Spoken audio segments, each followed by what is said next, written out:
ये लगाए हैं बच्चों के लिए, थोड़े स्लाइड्स चले जी। Very good.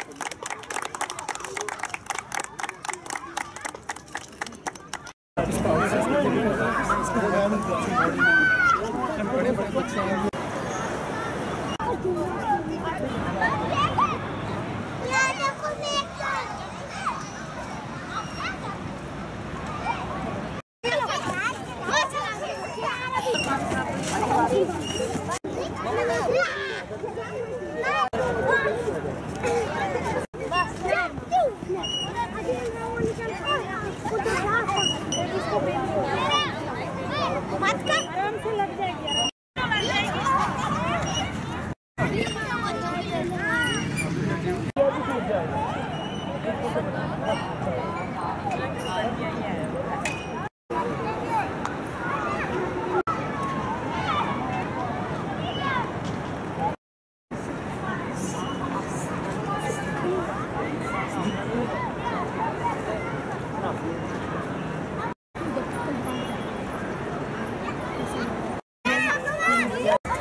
बेसिकली हमारी म्यूनिसिपल पार्क है। Originally it was with the floriculture department, but under the 74th amendment तो ये वाला जो पार्क था ये ट्रांसफ़र हो गया था हमारी म्यूनिसिपल काउंसिल को।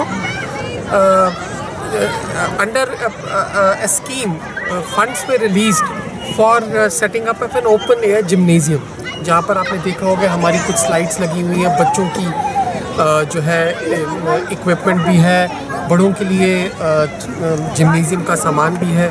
सो we want to make these parks lively, जहाँ पर फुटफॉल अच्छा बढ़े, जिससे थोड़ा लोगों को भी आउटिंग का मौका मिले। And I am sure that night time में, इवनिंग्स में ये जो जगह है यहाँ पर अच्छा खासा लोगों का रश होगा।